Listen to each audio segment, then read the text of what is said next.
Merhaba dostlar, ben Ozan. Bu videoda sizlerle beraber S25 FE hakkında konuşacağız ve tüm artı ve eksileriyle inceleyeceğiz. Baştan belirteyim, her zamanki gibi herhangi bir sponsorluk yok. S25 FE'nin en ucuz güvenilir satın alma linkleri açıklama ve yorumlarda var.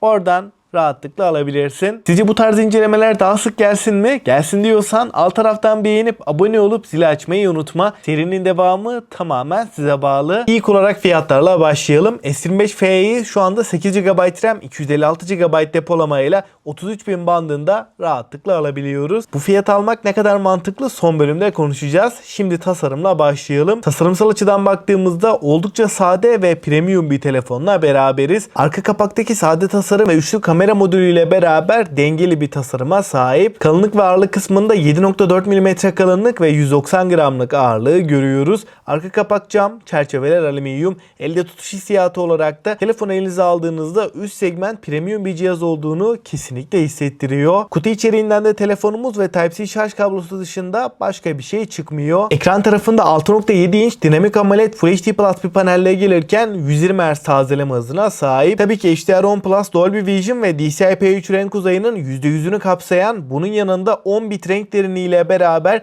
1900 nit maksimum parlaklığa sahip. Ekranda renkler, canlılık, kontrast oranı muazzam seviyede. Ekran kalitesi olarak 30.000 bandında baktığımda en sağlam telefonlardan diyebilirim. 120 Hz tazeleme ile birlikte de ekranın akıcılığı oldukça başarılı. Telefonda video, dizi, film izlemeyi seviyorsanız bu ekran gayet keyifli. Donanımda Samsung'un kendi üretimi olan Exynos 2400 Yonga setini görüyoruz. 8 GB RAM ve 256 GB depolama ile beraber geliyor. Performans olarak bu işlemciye baktığımda gerçekten sağlam bir işlemci diyebilirim. Antutu'da 2.100.000 puanları görebiliyoruz. 4 nanometrelik bu işlemcimiz performans olarak günlük kullanımda amiral gemisi deneyimini sonuna kadar veriyor. Oyunlarda da PUBG Mobile'de en düşük ayarlarda 90 FPS'i rahat rahat görüyoruz. Yüksek ayarları aldığımız zaman da 60 FPS'te rahatlıkla oynayabiliyoruz ve stabilite kaybı, performans düşüşü açısından uzun süreler oynasak bile herhangi bir FPS drop'u, performans düşüşüyle karşılaşmıyoruz. Bu da gerçekten önemli bir artı. Depolama biçiminin de UFS 4.0 olduğunu söyleyeyim. Performans olarak baktığımda 30.000 bandındaki en sağlam telefonlardan diyebilirim. Exynos 2400 hem çok fazla ısınmayan hem de gerçekten verimli bir işlemci. Burada uzun süreler oyun oynasak bile ısınma problemi yaşamıyoruz. Genshin Impact gibi oyunlarda da en üst ayarlar 60 FPS'i sabit, stabil şekilde veriyor. Açıkçası S25 FE'nin oyun performansının ben gayet tatmin edici olduğunu söyleyebilirim. Kamera tarafında arkada üçlü kamerayı görüyoruz. Ana kameramız 50 megapiksel, f1.8 ve OIS desteğine sahip.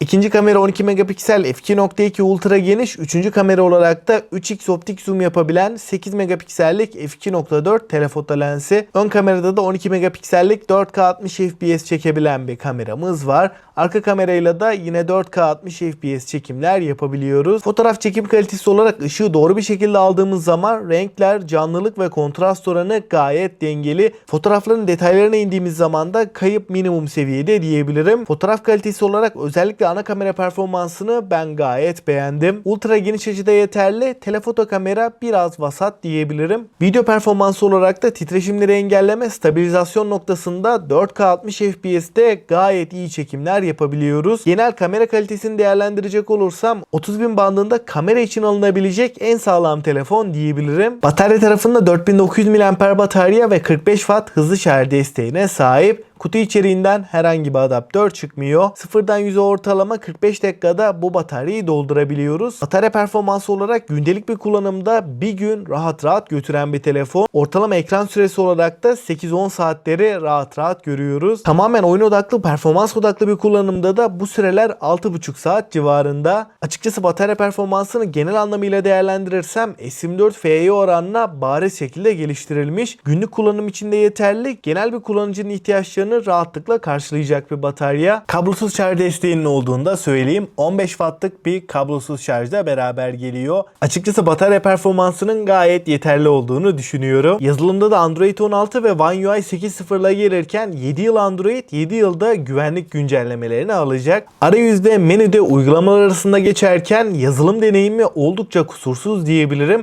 Animasyonlar, geçiş efektleri oldukça efektif. Genel kullanım açısından baktığımda yazılım deneyimi mükemmel seviyede. Hoparlör tarafında Dolby Atmos stereo hoparlörlere sahip. Ses yüksekliği gayet yeterli. Baslar ve tizlerin ayrımı da oldukça net diyebilirim. Ses kalitesi anlamında Dolby Atmos stereo hoparlörlerle beraber gerçekten sağlam bir telefon. Kablosuz bağlantılarda Wi-Fi 6'ya, Bluetooth 5.4, 5G ve NFC desteğini görürken suya ve toza karşı da IP68 sertifikasıyla 1,5 metre suya 30 dakika boyunca dayanabiliyor. Güvenlik kısmında da ekran altına yerleştirilmiş parmak izi okuyucu ve yüz tanımayla beraber geliyor. Parmak izi okuyucunun oldukça stabil ve hızlı olduğunu söyleyeyim. Parmağı dokundurduğumuz anda ekran kilidinden hızlıca kurtuluyoruz. Dostlar, şimdi en önemli kısım S25F ile ilgili genel bir değerlendirme yaparsam açıkçası ekran kalitesi, performans ve kamera kalitesi olarak 33.000 bandında alınabilecek en iyi telefon ne derseniz kesinlikle S25F. Burada hem kamera kalitesi hem ekran hem de donanım anlamında gerçekten sağlam bir telefon. 4900 mAh'lik bataryasıyla da bir gün rahat rahat çıkartıyor. Bu fiyatlarda genel dengesiyle düşündüğümde en sağlam telefon diyebilirim. S25F gerçekten ayrı bir konumda. Bütçemiz 30.000 bandında, özellikle bir telefon alıp uzun ömürlü kullanacaksak S25F en mantıklı seçenek diyebilirim. Ve artık tasarımı ve ekran çerçevelerinin daha da incelmesiyle beraber tam bir amiral gemisi tasarımıyla karşılaşıyoruz. Yani artık tasarım olarak S24F'de olan fark gibi S25 serisinde S25F'de herhangi bir tasarım farkı yok. Ve sunduklarıyla beraber genel deneyimiyle birlikte fiyatını da düşündüğümde benden 8.5'u aldı. Peki siz ne düşünüyorsunuz? S25F'ye sizce olmuş mu? Görüşlerinizi mutlaka bekliyorum. Bu incelemelerin devamı için de alt taraftan beğenip abone olup zili açmayı unutma. Bu tarz telefon incelemelerinin devamı tamamen size bağlı. Ben Ozan. Sonraki videoya kadar kendinize çok iyi bakın.